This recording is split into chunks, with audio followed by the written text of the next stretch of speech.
കഴിഞ്ഞ 10 വർഷമായി പിണറായി വിജയൻ സർക്കാർ നടത്തിക്കൊണ്ടുവന്ന അപ്പോൾ ഉണ്ടായ ഓരോ സംഭവ വികാസത്തിനും കണക്കെണ്ണി ഇപ്പോൾ തിരിച്ച് മറുചോദ്യം ചോദിക്കുന്ന ഒരു സാഹചര്യമാണ് ഉണ്ടായിരിക്കുന്നത്.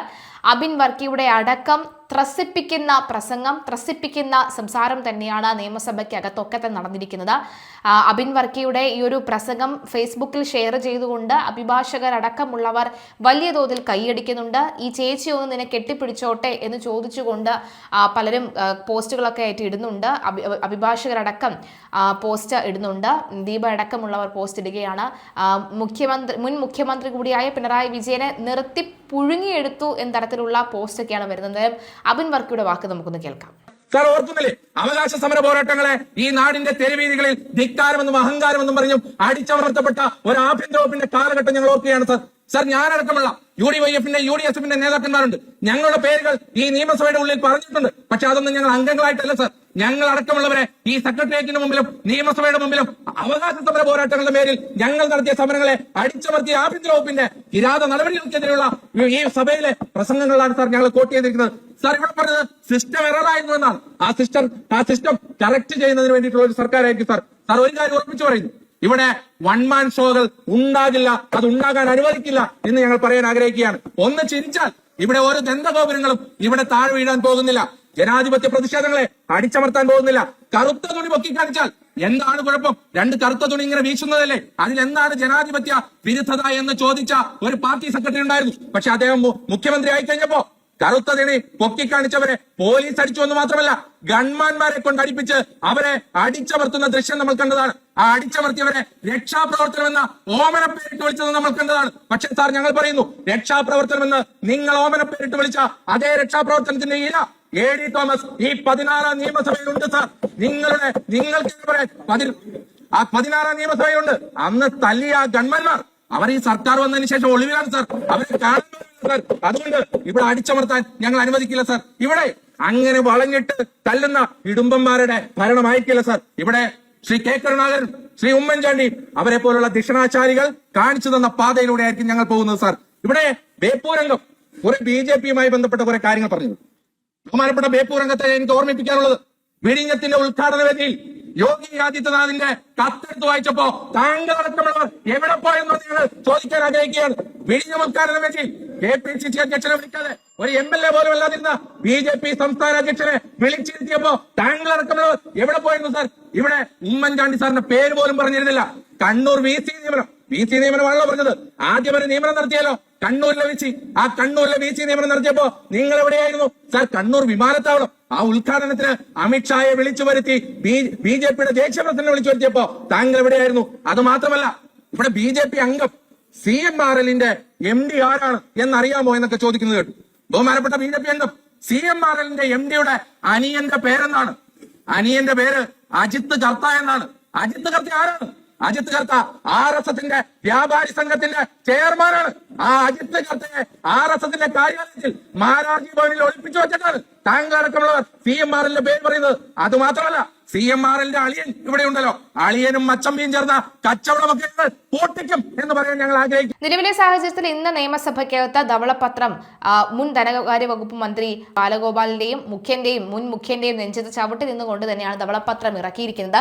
ധവളപത്രം ഇറക്കിയതിന് ശേഷം അതിന് ഈ ധവളപത്രം ഇറക്കുന്നതിന് ഒരു പാടില്ല എന്ന് പറഞ്ഞുകൊണ്ട് മുൻ മന്ത്രി കൂടിയായ ഫിനാൻസ് മിനിസ്റ്റർ, മുൻ ധനകാര്യ വകുപ്പ് മന്ത്രി കൂടിയായ ബാലഗോപാൽ ഒരു കടുംവെട്ട് വെട്ടാൻ ശ്രമിച്ചിരുന്നു. എന്നാൽ സ്പീക്കറുടെ കൃത്യമായ ഇടപെടലോടുകൂടി ആ കടുംവെട്ട് അത്ര മൂർച്ചയുള്ള വെട്ടായി മാറിയിരുന്നില്ല. എന്നാലും ചോദിച്ച ചോദ്യത്തിനെല്ലാം വളരെ കൃത്യമായ ഉത്തരം നിരത്തിക്കൊണ്ടാണ് ധനകാര്യ വകുപ്പ് മന്ത്രി കൂടിയായ മുഖ്യമന്ത്രി അതിനുശേഷം സഭയിൽ പ്രസംഗിച്ചത്. കേരളത്തിലെ നിയമസഭാ സാമാജികരിൽ ഏറ്റവും ഭംഗിയായ ആശയവിനിമയം നടത്തുന്നത് ആരാണ് എന്ന് ചോദിച്ചാൽ അത് മുഖ്യമന്ത്രി VD സതീശൻ തന്നെയാണെന്ന കാര്യത്തിൽ യാതൊരുവിധ സംശയവുമില്ല.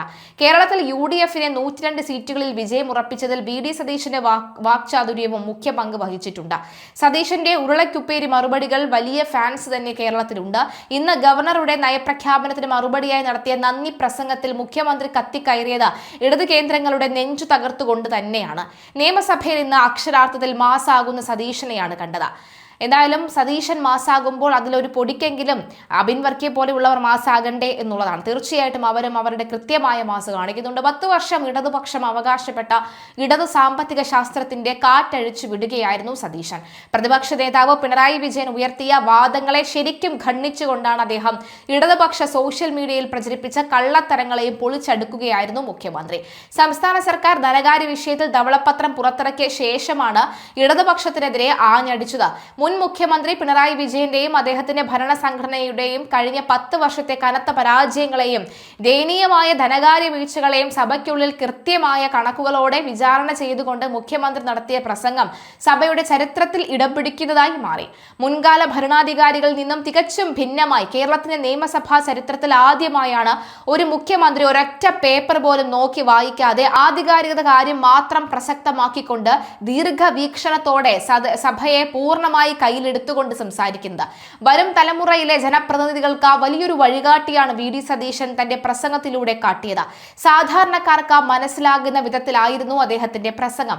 സംസ്ഥാനം നേടുന്ന അതീവ ഗുരുതരമായ സാമ്പത്തിക പ്രതിസന്ധിയുടെ നേർക്കാഴ്ചയായ ധവളപത്രം കേവലം ഒരു രാഷ്ട്രീയ രേഖയല്ലെന്നും മറിച്ച് കഴിഞ്ഞ 10 വർഷത്തെ ഇടത് സർക്കാരിന്റെ ധനദുർവിനിയോഗത്തിൽ കണ്ണാടി കൂടിയാണെന്നും മുഖ്യമന്ത്രി പ്രസംഗത്തിൽ വ്യക്തമാക്കിയിരുന്നു.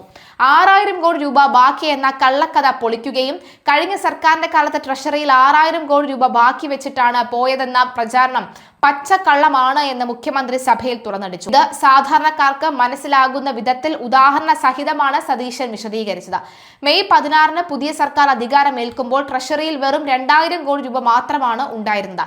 IGST ഗ്രാന്റും മറ്റ് കേന്ദ്ര വിഹിതങ്ങളും ചേർത്ത് പലപ്പോഴായി പണം വരുമെങ്കിലും സർക്കാർ നൽകാനുള്ള അടിയന്തര ബാധ്യതകൾ നിലനിൽക്കെ 6000 കോടി ഉണ്ട് എന്ന് പറയുന്നത് ജനങ്ങളെ തെറ്റിദ്ധരിപ്പിക്കലാണെന്നും അദ്ദേഹം വ്യക്തമാക്കി.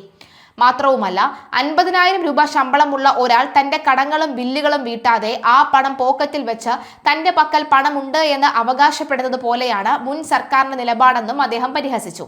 പത്രക്കാരനും പാൽക്കാരനും പലചരക്ക് കടക്കാരനും പണം നൽകാതെ വാതിലടച്ച് അകത്തിരിക്കുന്ന അവസ്ഥയിലാണ് കേരളത്തിന്റെ ഖജനാവിനെ എത്തിച്ചിരിക്കുന്നത് എന്ന് അദ്ദേഹം പറയുന്നു. തദ്ദേശ സ്വയം ഭരണ സ്ഥാപനങ്ങൾക്ക് നൽകേണ്ട 3ാം ഗഡുവായ 1982 കോടി രൂപയും പട്ടികജാതി പട്ടികവർഗ വിഭാഗത്തിലെ വിദ്യാർത്ഥികൾക്ക് നൽകാനുള്ള 377 കോടി രൂപയും നൽകാൻ കഴിഞ്ഞ സർക്കാർ തയ്യാറായിട്ടില്ല.